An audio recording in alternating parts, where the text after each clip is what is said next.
A seguir na Loading, Black Clover.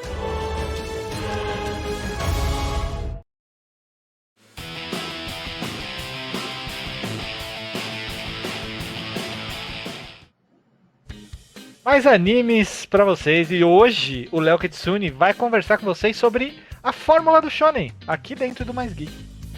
Pois é, hoje o Mais Geek vai servir de casa do Anime Classroom. Aquele bloco especial que você deve se lembrar da Funimation TV, lembra? Você lembra, né, Clay? Eu lembro, claro que eu lembro. Mas, bom, então, sem mais delongas, fique com o primeiro Anime Classroom exibido dentro do Mais Geek sobre a fórmula do shonen. O shonen de luta.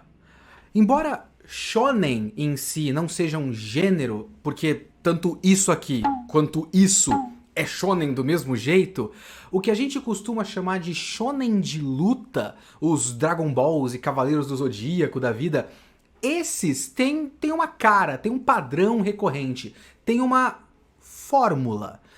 E mesmo que a gente reclame, fale que é tudo igual, que já tá cansado dessa fórmula e tudo mais, a gente tá vendo vocês pedindo Naruto na Loading o tempo todo.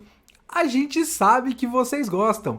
A gente gosta. Eu gosto. Eu cresci com isso. Eu gosto demais de shonen de luta. Porque essa fórmula funciona. Mas como ela funciona? É isso que eu vou falar aqui no Anime Classroom.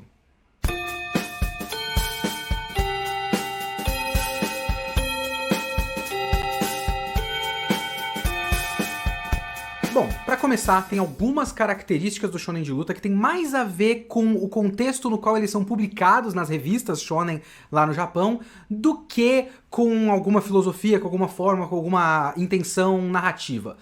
Por exemplo, você sabe aqueles trechos no começo de shonen de luta que são umas lutas mais curtas, uns arcos mais curtos, tipo o Ichigo lutando contra uns Hollows aleatórios logo que ele ganha os poderes, o Kenshin no Samurai X contra o Jinne, que é uma luta mais curtinha. Eu acho que em breve aqui na Loading de sábado vai ter um arco que tem uns 6 episódios mais ou menos, que é a Guilda Eisenwald na Fairy Tail. Bem curtinho, se resolve ali e não tem um grande papel no grande panorama das coisas e tudo mais. Por que que sempre começa desse jeito?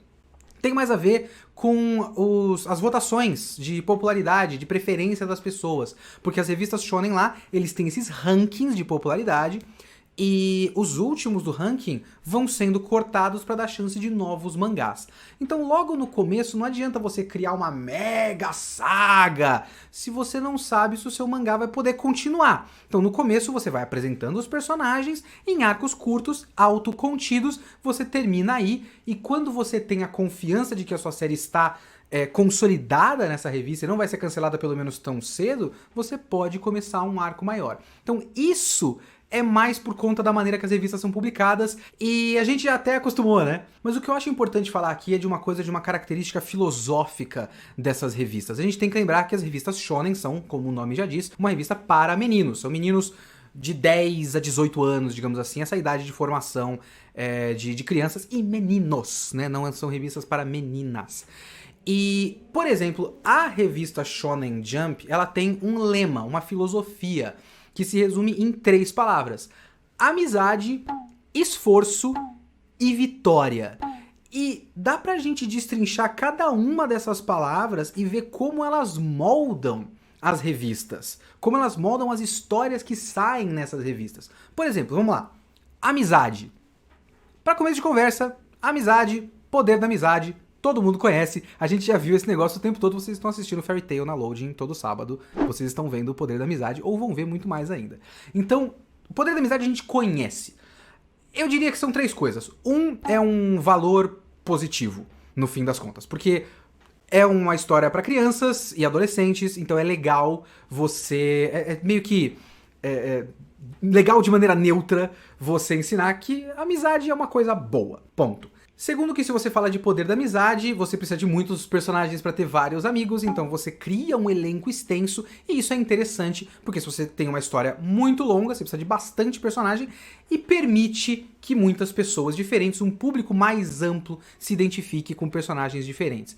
E 3, e talvez mais interessante e mais importante do que isso, tem também a questão dos resquícios do Japão do pós-guerra. Depois da Segunda Guerra Mundial, o país todo foi destruído, né? Teve vários bombardeios e as 2 bombas atômicas, e o esforço da reconstrução do Japão passou também por uma questão cultural de valorizar o coletivo em vez do individual, para todo mundo participar do esforço da reconstrução da nossa nação depois da guerra. Então, esse tipo de filosofia, culturalmente falando, é uma coisa que acaba entrando para os mangás shonen, que é a questão do grupo, que você não consegue nada sozinho. É aquelas cenas do Seiya vencendo, dando o golpe final, só que com o cosmo dos seus amigos.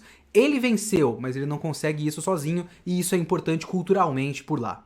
O esforço também tem muito a ver com isso, a questão de valorizar o trabalho, a questão de valorizar o esforço, também é uma coisa positiva, normalmente, assim, para crianças. É bom você ensinar que é bom se esforçar. E também é uma coisa que explica, dentro da filosofia da revista, os arcos de treinamento, né? Eu não sei se vocês já repararam na tendência dos shonen de luta, pelo menos recentemente. Pode ter a ver com o Goku, que era secretamente um Saiyajin, e isso influenciou muita gente que cresceu lendo Dragon Ball e aí foi fazer mangá shonen. E aí você tem o Naruto, que tem dentro dele a Kyuubi, um poder absurdo, que ele já nasceu com isso. O Deku, que herdou um poder absurdo, o maior poder de todos. Beleza, isso é uma tendência. Esse poder do mal dentro do protagonista do shonen é uma tendência recorrente. Mesmo assim, eles têm que fazer um treinamento. Sempre tem um arco de treinamento. Isso é uma coisa que eu acho muito legal. Eu acho muito interessante que você mostre o processo para se chegar num ponto e não, plim, ele tem um superpoder. E isso vem da filosofia da revista, da parte do esforço. Mas o que mais me interessa, o que eu acho mais interessante é a parte da vitória.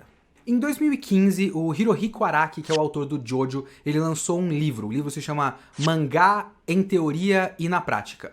E ele é um livro bem específico, ele é um livro pensado para você que quer fazer um shonen de sucesso. Não é caso você queira fazer uma coisa super autoral e diferente. Não é para você que quer fazer um Boa Noite Pum Pum. É para você que quer fazer um Dragon Ball. Essas são as dicas de um cara que fez um dos maiores mangás da história, JoJo's Bizarre Adventure. Ele fez um shonen de luta de sucesso. E essas são as dicas dele. E tem muita dica legal. Tem dicas da importância da primeira página na apresentação de uma história. Dica de caracterização de personagem, de como isso é importante para você passar a ideia de quem é aquele personagem visualmente, pela maneira como ele se porta, como se veste e tudo mais. Tudo isso é muito legal e muito interessante. Mas a parte que me interessa e nos interessa aqui nesse Anime Classroom é quando ele fala de estrutura das histórias. Ele diz que ele usa a estrutura do Kisho Tenketsu. O Kisho Tenketsu é uma estrutura narrativa que tem paralelos tanto na China quanto na Coreia e no Japão também.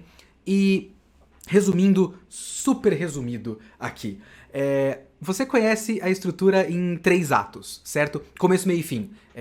Início, apresentação, introdução, né? Desenvolvimento e conclusão. O Kisho Tenketsu é uma estrutura em 4 partes. O Ki é a introdução, o Sho é o desenvolvimento, o Ten é a virada e o Ketsu é a conclusão. De acordo com Araki, primeiro no Ki o personagem é apresentado, no Sho ele encontra o vilão, no Ten você tem as tentativas de resolução e no Ketsu, palavras do Araki, você tem sempre uma vitória ou algum tipo de final feliz. Ele explica isso com um gráfico, não dá pra ficar mais simples do que isso. Esse gráfico aqui, ó. A ideia do Araki é que num shonen de luta de sucesso, a estrutura da história obedece uma sequência de vitórias. E ele também diz uma coisa muito importante: o protagonista sempre sobe, ele sempre vence. Ou seja, não só o protagonista sempre vence, como ele sempre vence uma ameaça, um problema maior do que o anterior. Que é o que explica, por exemplo, uma estrutura como Dragon Ball Z, que a gente começa com o Freeza, que é tipo o cara mais poderoso da galáxia, e no fim da história ele nem chega, mal chega aos pés do Majin Buu. Ou Cavaleiros do Zodíaco, 12 casas, eles estão literalmente subindo. Ou arcos de torneio. Arcos de torneio que também são muito comuns em mangás de esporte, porque, né, tem campeonatos em mangás de esporte. Mas por que tem arco de torneio em mangá de luta, de aventuras, de luta e ameaças mundiais? Por que tem um torneio no meio? Porque é uma estrutura que força essa subida. Porque, por definição, num campeonato, eles vão subindo as chaves e chegando na ameaça final, sempre com lutas mais difíceis do que as anteriores. Então você pega um Yu Yu Hakusho, você começa com uma luta de faca e termina com o Toguro 120%. Você obedece essa estrutura de sequência de vitórias sempre subindo.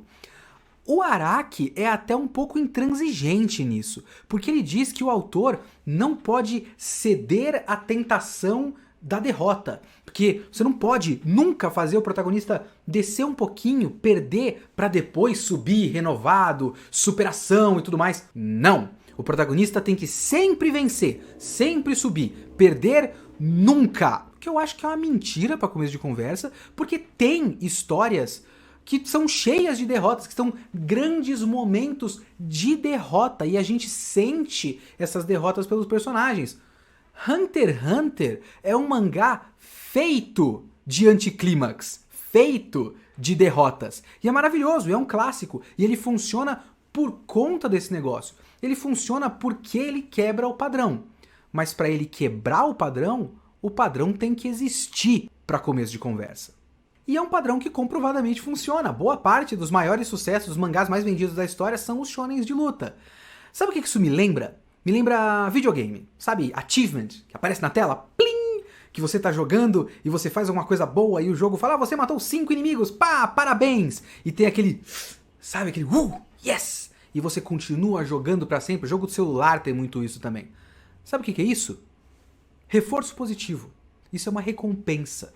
E o shonen de luta é uma história que quer te recompensar o tempo todo, fazendo essas vitórias o tempo todo. E você quer essa recompensa, porque você tem o risco da derrota, mas tem a recompensa da vitória. E você continua lendo. E é isso que sustenta histórias tão grandes. Até o próprio Araki fala no livro dele que o leitor não vai gostar de ler tantas derrotas assim. Se você tivesse um mangá tão grande quanto One Piece, só feito de derrotas, ou com tantas derrotas, talvez você não continuasse lendo tanto tempo. Você precisa do boost de alegria, da recompensa, da vitória. E assim, é legal. No fim das contas é legal. É uma fórmula boa, funciona, a gente gosta, a gente não pode negar. E são vários os mangás que a gente mais gosta, então tá aí. É mais ou menos assim que funciona o shonen de luta. Olha só. Gente, que aula, hein? Palavras de Araki aí do Léo Kitsune, de Hirohiko Araki, né? Poxa vida. Não, gente, mas a maneira que o Kitsune ele tem essa eloquência pra falar, pra explicar, é um negócio que te prende. Tanto é que, assim, eu acho que o Clay nem dormiu na aula, né? Não, eu sentava no fundão, mas não dormi não. Mas eu percebi, tá, que a gente vive num anime shonen aqui na Load, porque a minha recompensa é fazer o Mais Geek com vocês dois, veja só. Olha lá, de onde veio isso aí? É a minha aí? recompensa positiva de fazer um programa com vocês. A gente já tem o trio, né? Os dois meninos e a menina. Então. A gente é um anime shonen da Load, meu amigo. Ó, tão Percebi shonen que esqueceu, faltou o Léo falar que o Mais Geek é feito em cima do Kishotenketsu também. Vou avisar aí. É total feito em cima disso, cara. Total. Assim, a gente sempre tá enfrentando desafios mais fortes aí, cara. Olha aí. Tá subindo ali, ó. Eu só digo isso, cara. Na hora que eu começar a falar pra ele, aí tá aí meu reforço positivo. Meu reforço positivo. Ai, que fofinho, gente. Agora vocês fiquem com o Black Clover e daqui a pouco a gente volta com mais Geek pra vocês. Não saiam daí.